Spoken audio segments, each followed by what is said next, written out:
The first thing I noticed about the lighthouse was that someone had locked the inside of the bedroom door from the outside. That should have been my first warning. Not the missing furniture. Not the old journal sitting on the kitchen table. Not even the fact that the previous keeper had left his car on the island with the keys still inside. The lock on that bedroom door was different. It wasn't meant to keep someone out. It was meant to keep someone in, and I only understood why on my third night. My name is Daniel Mercer. I was 29 when this happened, and before anyone assumes this is some story I made up because I wanted attention, I want to make something clear. I don't believe in ghosts. I never did. I still don't know if I believe in them now.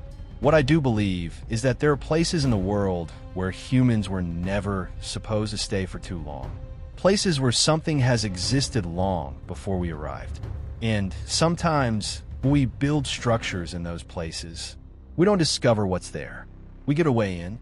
The lighthouse was called Blackwater Point. It sat on a small island about 6 miles off the northern coast. Nothing special on a map. Just a tiny piece of land with a lighthouse, a dock, and a small maintenance building. The lighthouse itself was almost 100 years old.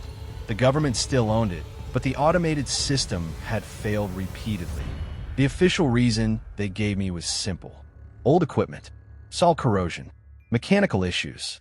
They needed someone to stay there for a few weeks while they upgraded the system. It was temporary work. The pay was good, almost suspiciously good, and at the time, I needed the money. My father had been sick. My apartment rent had gone up. My job at the warehouse had cut hours. So when the contractor offered me 3 weeks alone at a lighthouse with almost no responsibilities, I didn't think twice. I should have. The boat ride to the island took about 40 minutes. The guy who drove me there was named Harold.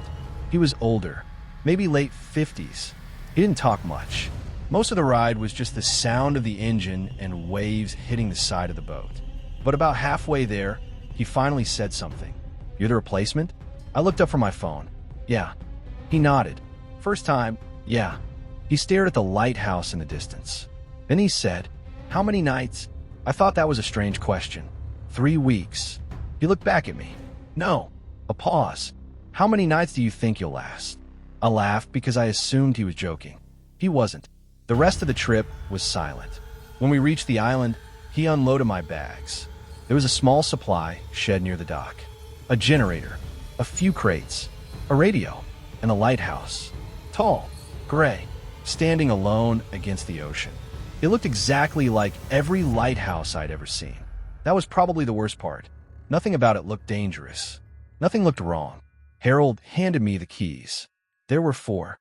Main door, generator room, storage, and a smaller brass key. I held it up.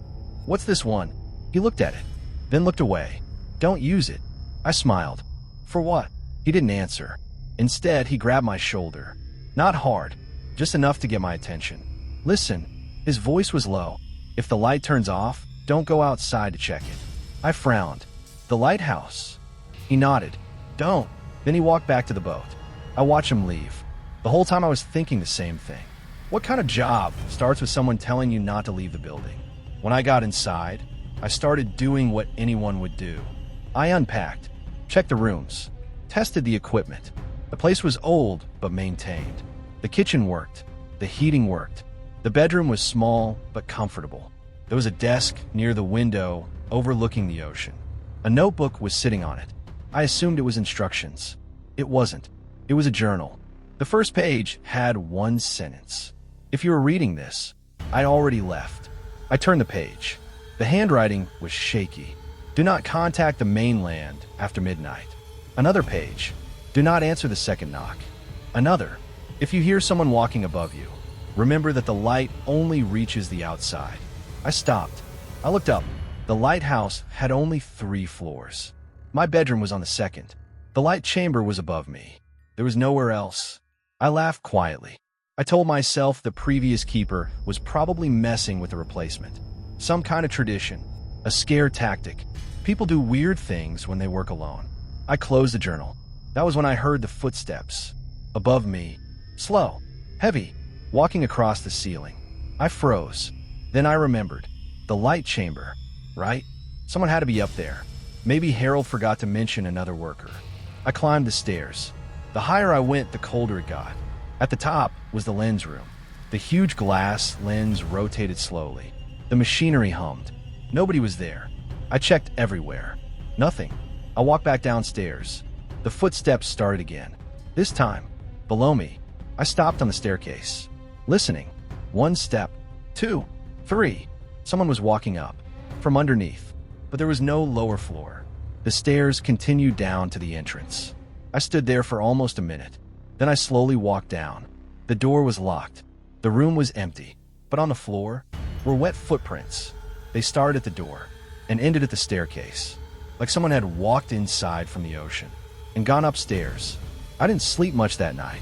The next morning, I told myself there had to be an explanation. Condensation, old pipes, animals, anything. I spent the day inspecting the building, and that's when I found the bedroom door. The outside lock, a small metal latch, mounted on the hallway side. I stared at it. Why would anyone need to lock the bedroom from outside? I tried it. The door locked easily. Then I unlocked it. Inside the room, I noticed something carved into the wood. Small, almost hidden. A sentence. Do not let yourself out after the 3rd night. I read it 3 times because my brain refused to accept it. After the 3rd night? Not during, not before, after. Like someone had written it knowing exactly when I would find it. That night, I called Harold. The radio worked, but my phone had no signal. It rang once, then static, then his voice. But it wasn't coming from the radio. It was coming from the speaker in the lighthouse. The emergency speaker, the one that wasn't connected. Daniel. I froze. Harold. Silence. Then, you're on night 2. My mouth went dry. How do you know that? The speaker crackled. You found the door. I didn't answer. The voice continued. Good. A pause. That means you still have time. And the speaker went dead. I didn't sleep at all. And the next morning, I found something that made me realize the lighthouse wasn't abandoned. Someone was still living there. Because when I entered the kitchen, there was a fresh cup of coffee on the table. And it was still warm that I backed away from the door so quickly that I hit the kitchen table. The chair behind me fell over. The sound echoed through the lighthouse. And the worst part was that the thing outside reacted. It stopped turning the handle. For a few seconds, there was nothing. No knocking, no voice, no movement. I thought maybe it was gone. I wanted to believe that. Then the voice came back. But this time it sounded different. Not like my supervisor. Not like anyone I knew. It sounded like someone trying to remember how humans talk. Are you still there? I didn't answer. Every instinct I had told me not to. The 5th rule was clear. If it speaks from outside, do not respond. The door handle moved again. Slowly, carefully, like whoever was outside knew the door was locked and knew exactly how much pressure to use. Then something strange happened. The emergency radio turned on by itself. The same one that had been dead seconds earlier. Static, then a voice. Not mine this time. A man's voice. Older, weak, terrified. Don't let it know you're awake. I froze because I recognized the voice. It was the previous keeper, the man who supposedly quit, the man who disappeared. I walked toward the radio. Slowly. Hello. The second I spoke, I regretted it. The static stopped. The lighthouse became silent. And from the other side of the door, the thing whispered, There you are. My stomach dropped. I had made the mistake. I had answered. The radio crackled again. The old man's voice returned. Turn off the lights. I looked around. What? Turn off every light. What? A pause. Then he said, Because it learns from faces. I didn't understand, but I moved. I reached for the kitchen switch. The lights went off. Darkness filled the room. The door handle stopped moving. I waited. Nothing happened. For almost a full minute. Then my phone vibrated. I nearly jumped. A notification. A motion alert. From the lighthouse security camera. The system was old. Barely worked. I hadn't even connected it to my phone. But somehow there was a notification. I opened it. The camera feed loaded. The front entrance appeared. Black and white. Empty. No person. No shadow. Nothing. I felt relief. Then I noticed the timestamp. The footage was from 3 minutes ago. But the camera showed something that wasn't there. Me, standing at the door. From the outside, I stared at the screen.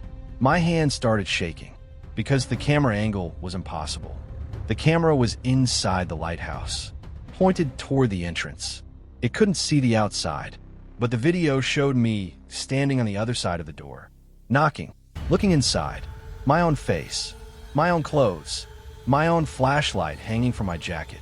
I watched myself on the screen, and then the version of me in the video looked up, straight into the camera, like it knew I was watching.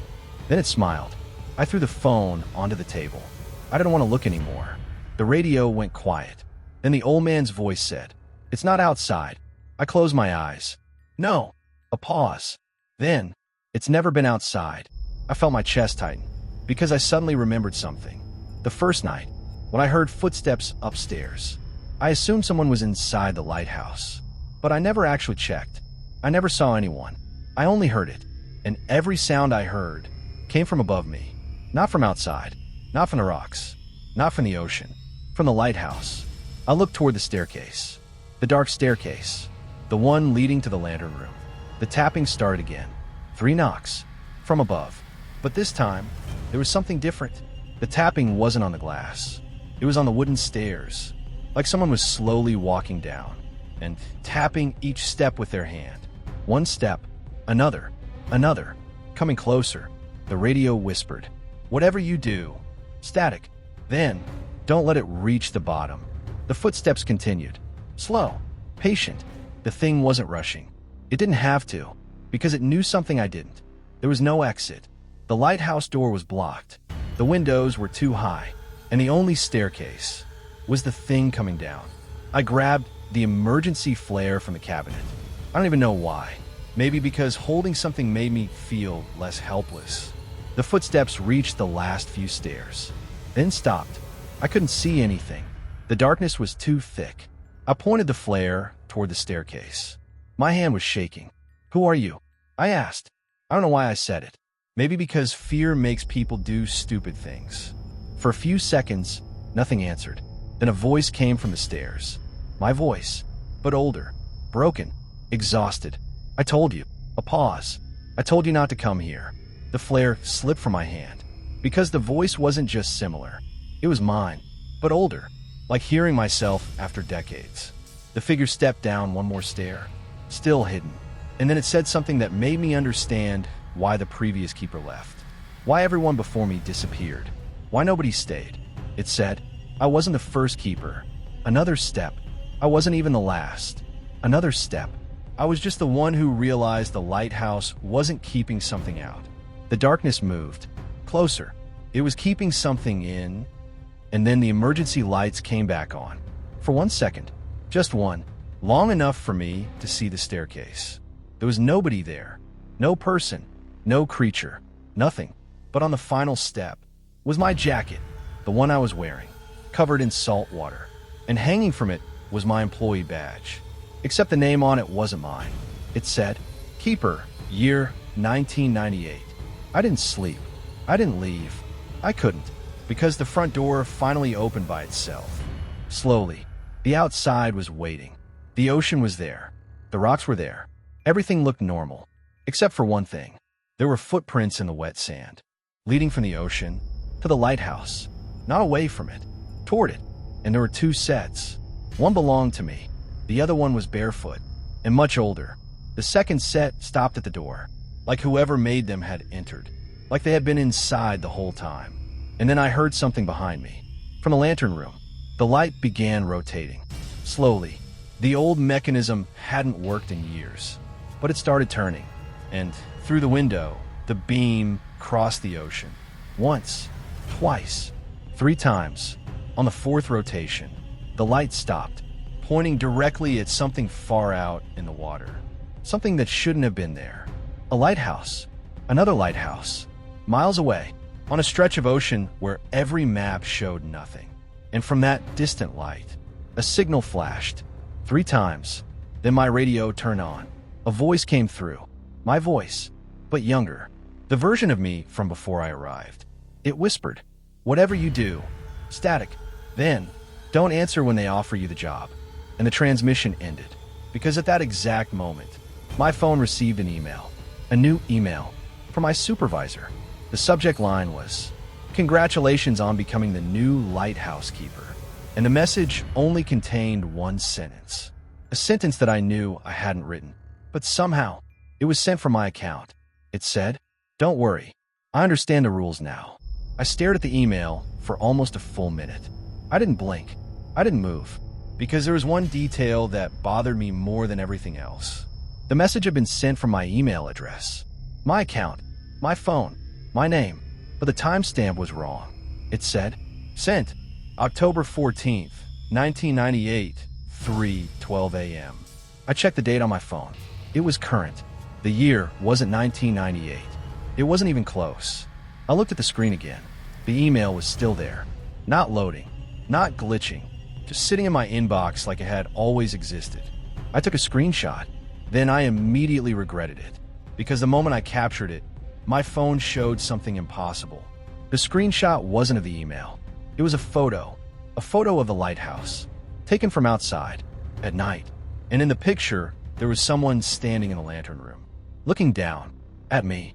I dropped the phone. It hit the wooden floor. The screen cracked, but it didn't turn off. The photo stayed visible. The person in the image moved. Not like a video, not like an animation, just slightly. A change in posture, a tilt of the head, like it knew I was staring. I grabbed the phone and threw it into the sink. I don't know why. Maybe because I thought water would destroy it. Maybe because I needed to do something. Anything. The radio crackled. The old keeper's voice returned. "Good." I looked at it. "What?" "You're starting to understand." My hands were shaking. "Who are you?" "Static." "Then." "Thomas." I froze. The previous keeper. The man who had been warning me. The man who told me not to trust what was happening. "Where are you?" The answer came immediately. "Upstairs." I looked at the staircase. No, I couldn't. I refused. The voice continued. "I need you to listen carefully." The radio got louder. "Everything I told you is true." A pause. "But I didn't tell you everything." That sentence bothered me, because it sounded exactly like something a person would say when they were hiding the worst part. What? Silence. Then, because the lighthouse doesn't let people tell the whole story. The lights flickered. The same pattern. 3 times. The generator started. Stopped. Started again. I looked toward the basement door. The generator room. The second key. The one Harold told me not to use. The brass key. I still had it. I had carried it around since arriving, without realizing why. Maybe some part of me knew I would need it. I walked to the storage drawer. The key was there. Cold. Heavy. Almost wet, even though it had been dry the entire time. I unlocked the generator room. The smell hit me first. Salt. Not oil. Not metal. Salt water. The room was small. A generator. Pipes. Old tools. Nothing unusual. Until I noticed the wall. Behind the generator, there was a door. A small door. Built into the stone. I had never seen it before. There was no handle. Only a small metal plate. And carved into it, "Keepers only." I stepped closer. Then I saw something underneath. Names. Hundreds of them. Carved into the wall. Every person who had worked here. Every keeper. Every replacement. Every person who had supposedly left. I ran my fingers across them. The newest name was mine. I stepped back, because underneath my name was another. Same name. Same spelling. Different date. I stared. My breathing stopped, because that wasn't possible. I hadn't been born in 1998. I wasn't here in 1998, but someone with my exact name had been. I looked at the radio. "Thomas." No answer. "Explain." Static. "Then." I tried. The voice sounded different now. Sad. I tried to stop them. "Ooh." Long silence. Then, "Us." The generator room lights turned on, and the small door opened. Not slowly. Not dramatically. It just clicked. Unlocked. Like someone on the other side had been waiting. Cold air came through. Not from outside. From below. A staircase descended into darkness. A staircase that shouldn't exist. The lighthouse had no basement. Everyone knew that. I knew that. The blueprints showed that. But there it was. A staircase.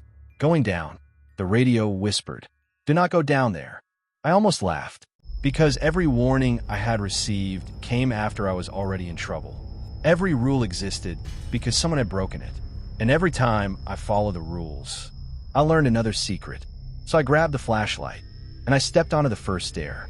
The air changed immediately. The further I went, the colder it got. The sound of the ocean disappeared. The lighthouse disappeared. The world above me felt far away, like I was leaving reality. After about 30 steps, I reached a hallway. A long stone hallway. At the end was a door. A metal door, like something from a ship, and scratched into it. "Do not open unless you hear yourself inside." I stood there. My flashlight flickered. Once. Twice. Then from behind the door, someone knocked. 3 times. My blood went cold, because the rule didn't say not to open it. It said, "Don't open it unless you hear yourself inside." I waited. Then I heard breathing. My breathing. Behind the door. And then my voice said, "Daniel." I stepped back, because I was standing outside. But something with my voice was trapped inside. The voice continued, "Please." A pause. "I know you think you're the real one." The flashlight went out. Darkness. Complete darkness. Then, "But you're not." I couldn't move. The door handle started turning. Slowly. The thing behind the door whispered, "Open it." A pause. Then, "Let me show you what happened on your first night." The handle stopped, and another voice came from behind me. "Thomas." Quiet. Terrified. "Don't." I turned around. The flashlight came back on. Thomas was standing at the bottom of the stairs. But he looked different. Older. Much older. Like he had aged years since I last saw him. He looked at the door, then at me, and said, "That isn't where it keeps the copies." I swallowed. "What?" Thomas walked closer. Slowly. "That's where it keeps the originals." The thing behind the door laughed. And this time, it wasn't trying to sound human. Then Thomas said the sentence I still can't forget. The sentence that made me realize the lighthouse wasn't haunted. It was something worse. He said, "Daniel, you never took over my job." A pause. "You replaced me."